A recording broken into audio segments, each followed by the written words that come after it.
बिस्मिल्लाहिर्रहमानिर्रहीम। अस्सलाम वालेकुम नाज़रीन, मैं अहमद फ़वाद हूँ। आप मेरा यूट्यूब चैनल देख रहे हैं। नाज़रीन, आज तारीख़ है 13 सितंबर और दिन है जुम्मे का। बड़ी इंपॉर्टेंट ख़बरें आपके साथ मैंने शेयर करनी है। सबसे पहली और बड़ी ब्रेकिंग न्यूज़ तो ये है कि आज जुडिशल कमीशन इजलास में जजिस की तकर्री के हवाले से एक ड्राफ्ट पेश किया गया है और इस ड्राफ्ट को हतमी शक्ल दे दी गई है और हतमी शक्ल देने के बाद ये ड्राफ्ट मंजूर किया जा रहा है। कुछ एक्सक्लूसिव तफसीलात मैं आपके साथ शेयर करूंगा कि अब चीफ जस्टिस की जो तैनाती है वो नए रूल्स के तहत होगी और 3 जजिस के नाम होंगे और उन 3 जजिस में से एक जज को बतौर चीफ जस्टिस तैनात किया जाएगा।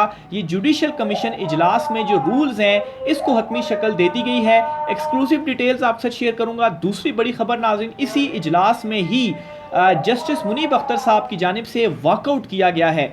इस वॉकआउट की क्या रीज़न है और क्या क्लैश हुआ जस्टिस मुनीब अख्तर और अटॉर्नी जनरल के दरमियान, और जो डिटेल्स ज़राए से सामने आई उसको देखकर ये लगता है कि अटॉर्नी जनरल जो थे उन्होंने ज़रा कुछ बदतमीज़ी टाइप गालबन की होगी जस्टिस मुनीब अख्तर साहब से। उन्होंने इस वजह से भी वॉकआउट किया और दीगर जजेस ने उनका साथ नहीं दिया और वज़ीर कानून भी इस इजलास में नहीं थे।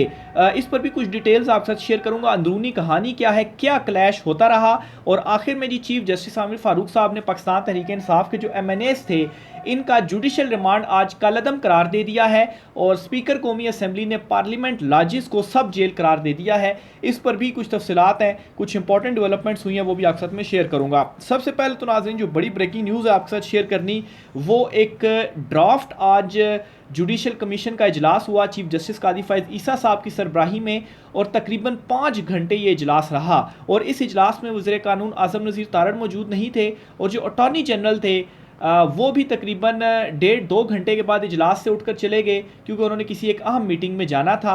लेकिन जो दीगर जजेस थे वो इस इजलास में मौजूद थे और मुनीब अख्तर साहब ने वॉकआउट किया, लेकिन 6 मेंबर्स थे, उन्होंने ये जो ड्राफ्ट था इसको हतमी शक्ल दे दी है और नेक्स्ट इजलास भी बुला लिया गया है। आज का इजलास तो ख़त्म कर दिया है लेकिन 28 तारीख को नेक्स्ट इजलास होगा, 28 सितंबर को, और इसमें ये ड्राफ्ट जो हतमी शक्ल दी गई है ड्राफ्ट को, इसको मंजूर किया जाएगा। अब ये बड़ा इंपॉर्टेंट है कि इस ड्राफ्ट के अंदर मंजूर क्या किया गया है और कैसे जो जजिस का तरीकाकार है वो अब तब्दील हुआ है। ये बड़ी इंपॉर्टेंट तफसीलात है, ये सुनिएगा। एक तो जी ड्राफ्ट के तहत सुप्रीम कोर्ट में जज की तैनाती के लिए 3 नामों पर गौर होगा।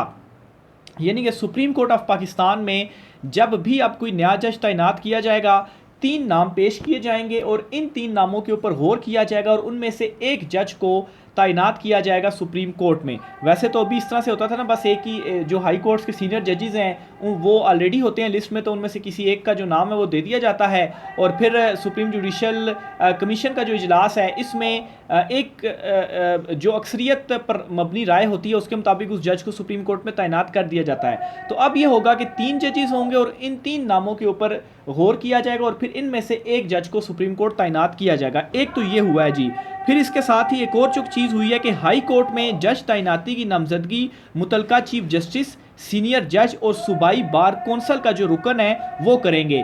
यानी कि अब इस्लामाबाद, बलूचिस्तान, सिंध, KP जितनी भी हाई कोर्ट्स हैं इनमें जजेस किस तरह से तैनात होंगे जी, इसका जो तरीकाकार है और इसमें जो नामों की नामजदगी है या नाम कौन देगा, एक तो उस हाई कोर्ट का चीफ जस्टिस और फिर उसके बाद जो सीनियर जज है वो, और जो सूबाई बार कौंसल होगी यानी कि सिंध है तो सिंध की जो सूबाई बार कौंसल है, सिंध बार कौंसल होगी, वो जो नाम है वो देगी और उसके बाद जो हाई कोर्ट के जज हैं वो तैनात होंगे। लेकिन सबसे इंपॉर्टेंट और सबसे बड़ी जो आज रूल्स में एक नई एडिशन हुई है वो ये है कि हाई कोर्ट के चीफ जस्टिस की तैनाती के लिए भी 3 नामों के ऊपर गौर किया जाएगा।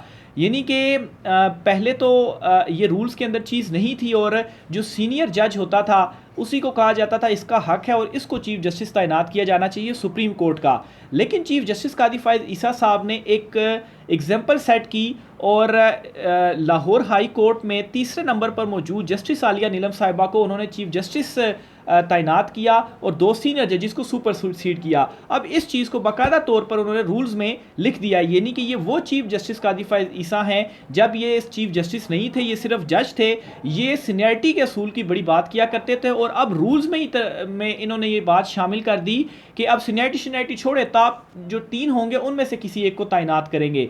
यानी कि अगर इस्लामाबाद हाई कोर्ट में इस वक्त जो टॉप 3 हैं उनमें चीफ जस्टिस आमिर फारूक हैं, फिर उसके बाद जस्टिस मोहसिन अख्तर कियानी और उसके बाद जस्टिस मियां गुल हसन औरंगजेब हैं। तो अगर आमिर फारूक साहब को सुप्रीम कोर्ट लाया जाता है तो नीचे 2 जजेस और इनसे भी जो नीचे एक और जज हैं, इन 3 नामों के ऊपर गौर होगा और इनमें से किसी एक को भी चीफ जस्टिस बनाया जा सकता है, यानी कि तीसरे नंबर के जज को भी चीफ जस्टिस बनाया जा सकता है। तो ये बहुत बड़ी डेवलपमेंट है, बड़ी इंपॉर्टेंट डेवलपमेंट है और बहुत बड़ी तब्दीली मैं इसको कहूँगा जो रूल्स में की गई है और रूल्स में ये बात लिख दी गई है। अब ये ज़रूरी, अब ऐसा नहीं होगा कि जो सीनियर जज है वो चीफ जस्टिस हो जाएगा। अब हाई कोर्ट में टॉप 3 जो होंगे उनमें से किसी एक को सुप्रीम कोर्ट का चीफ हाई कोर्ट का चीफ जस्टिस तैनात कर दिया जाएगा और ये तो रूल्स में की गई है। अब इसी तरह की तजवीज़ ज़ेरे गौर है सुप्रीम कोर्ट के लिए भी कि टॉप 5 जो जजेस हैं उनमें से किसी एक को चीफ जस्टिस बना दिया जाना चाहिए। अब इसके ऊपर ज़्यादा डेवलपमेंट्स नहीं हुई, सिर्फ इतनी डिटेल सामने आई है कि सुप्रीम कोर्ट में भी ये मामला, क्योंकि पहले तो चीफ जस्टिस कादी फायद ईसा साहब की एक्सटेंशन का मामला था, एक्सटेंशन का प्लान था, वो प्लान जब फ्लॉप हुआ तो अब दूसरी तरफ से ये किया जा रहा है कि अगर चीफ जस्टिस कादी फायद ईसा चीफ जस्टिस नहीं उनकी रिटायरमेंट अगर हो जाती है तो जस्टिस मंसूर अली शाह या जस्टिस मुनीब अख्तर या जस्टिस याह्या अफरीदी भी चीफ जस्टिस ना बने, बल्कि इनकी ख्वाहिश है कि जस्टिस जमाल खान मंदोखेल और जस्टिस अमीनुद्दीन खान इनमें से किसी को जो चीफ जस्टिस है वो तैनात कर दिया जाए और ये जो तैनातियाँ वो पार्लिमानी कमेटी करेगी, यानी कि ये सारी जो सुप्रीम कोर्ट के हवाले से चीज़ें उसको भी तब्दील किया जा रहा है। लेकिन सुप्रीम कोर्ट में करना इतना आसान नहीं है, लेकिन हाई कोर्ट में ये चीज़ कर दी गई है। आज ये बड़ा इंपॉर्टेंट इजलास हुआ। फिर इसके साथ ही जी आज के इजलास में जस्टिस मुनीब अख्तर साहब जो हैं उन्होंने वॉकआउट भी किया। वॉकआउट की क्या रीज़न थी जी, वो भी आपके सामने मैं रखता हूँ जी। हुआ कुछ यूँ जी कि जो जुडिशल पैकेज लेकर आने जा रही थी हुकूमत, जो लास्ट एक इजलास हुआ था, इस इजलास में सुप्रीम कोर्ट को ये बताया गया था जी, जो जुडिशल कमीशन का इजलास था जी, कि हुकूमत तैनाती के हवाले से एक जुडिशल पैकेज लेकर आ रही है। तो अभी ये जो तरामीम है इनको जो रूल्स हैं या ड्राफ्ट तैयार किया जा रहा है या जो ये जजिस तकर्री के हवाले से इजलास बुलाया गया है, इससे मौखर कर दिया जाए, चूँकि वहाँ पर हम अगर लेकर आ रहे हैं जुडिशल पैकेज तो फिर इनकी ज़रूरत नहीं है।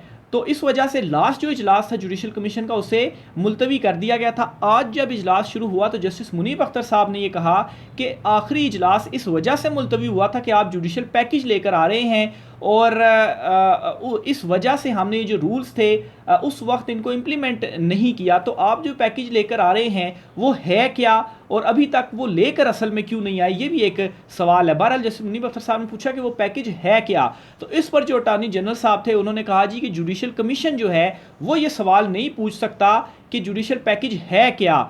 और अब देखें यहाँ पर कितनी अजीब सी और हैरानकुन सी बात है। अटॉर्नी जनरल साहब देखें कह रहे हैं पहले इजलास मुलतवी इसलिए कराया गया कि पैकेज लेकर आ रहे हैं जुडिशल, लेकिन बता नहीं रहे कि वो पैकेज है क्या या उसमें क्या तरामीम आप कर रहे हैं। तो पहले आपने इजलास मुलतवी करवाया और अब जो है वो आप बता भी नहीं रहे। फिर ऊपर से आज वज़ीर कानून आज़म नज़ीर तारड़ जो थे वो भी इस इजलास में शरीक नहीं हुए। भाई वो क्यों शरीक नहीं हुए? और जब जस्टिस मुनीब अख्तर साहब को ये बात कही गई तो ज़राए के मुताबिक उस इजलास के अंदर जो दीगर जजिस थे उनकी जानिब से इस तरह से कोई रिएक्शन सामने नहीं आया कि वो जस्टिस मुनीब अख्तर साहब के साथ डट कर खड़े होते कि ये अटॉर्नी जनरल साहब आपने किस तरह से बात की, और इसको आप इस तरह से भी ले सकते हैं कि एक तरह से इंसल्ट हुई जस्टिस मुनीब अख्तर की। तो जस्टिस मुनीब अख्तर साहब ने क्या किया कि उन्होंने वॉकआउट कर लिया इस इजलास से और उठकर इजलास से चले गए।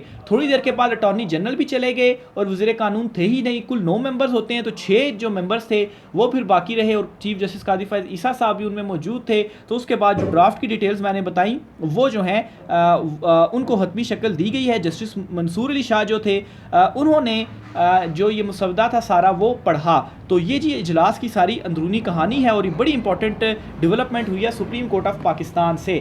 इसके अलावा जी इस्लामाबाद हाई कोर्ट की तरफ मैं बढ़ता हूँ, वहाँ से भी बड़ी डेवलपमेंट सामने आई है और वो ये है कि पाकिस्तान तहरीक इंसाफ के जो रहनुमा हैं, जो MNAs हैं जिन्हें पार्लियामेंट से गिरफ्तार किया गया था, इनकी जिस्मानी रिमांड दी थी सेशन कोर्ट ने और जब मजिस्ट्रेट के सामने पेश किया गया था तो आज इस्लामाबाद हाई कोर्ट के चीफ जस्टिस आमिर फारूक साहब ने इस पर समाअत की। जस्टिस सिमन रिफत साहिबा भी उस बेंच पे मौजूद थी और कालादम करार दे दी हैं इनके जिस्मानी रिमांड को।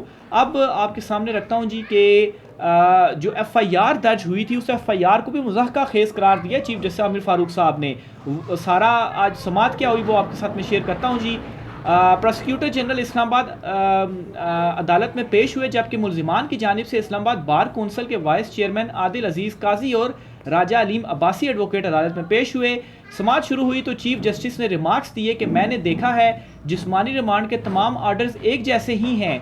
स्टेट को जवाब देने दें कि ऐसा क्या हो गया था कि 8-8 रोज़ का जिस्मानी रिमांड दिया गया। ये तो ऐसा अमल है जिसकी कोई मिसाल ना मिलती हो। हमने देखना है आखिर क्या हुआ जो 8 रोज़ा जिस्मानी रिमांड हो गया।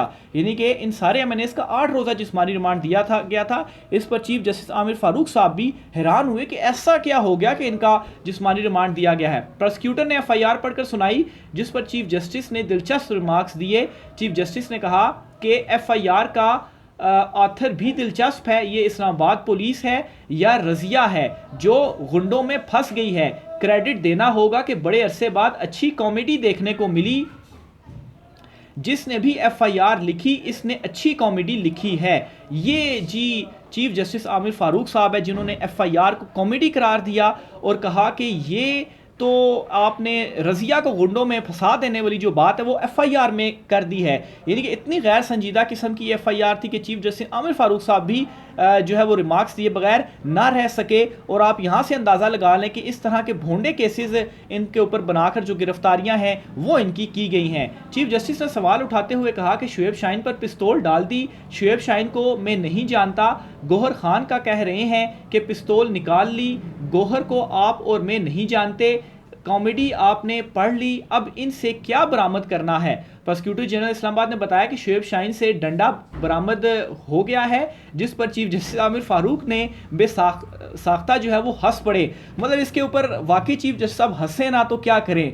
एक पुलिस है वो एक MNA को गिरफ्तार कर लेती है और कहती है कि जी उनसे डंडा बरामद हो गया है। मतलब डंडा तो हर घर से फिर बरामद होगा और पुलिस जो है वो इस वजह से इनको गिरफ्तार करती है और कहती है जी डंडा बरामद हो गया। इसी वजह से आमिर फ़ारूक साहब जो है वो हंसे भी कमरा अदालत में, और दीगर जो लोग थे वो उन्होंने भी कहा लगाया कमरा अदालत में। प्रोसिक्यूटर जनरल इस्लामाबाद ने मजीद बताया कि शेर अफजल मरवत से पिस्तौल बरामद हो गया है। चीफ जस्टिस ने रिमार्क्स दिए कि 4 दिन हो गए, आपने जो करना था वो कर लिया। 8 दिन का रिमांड क्यों दिया गया?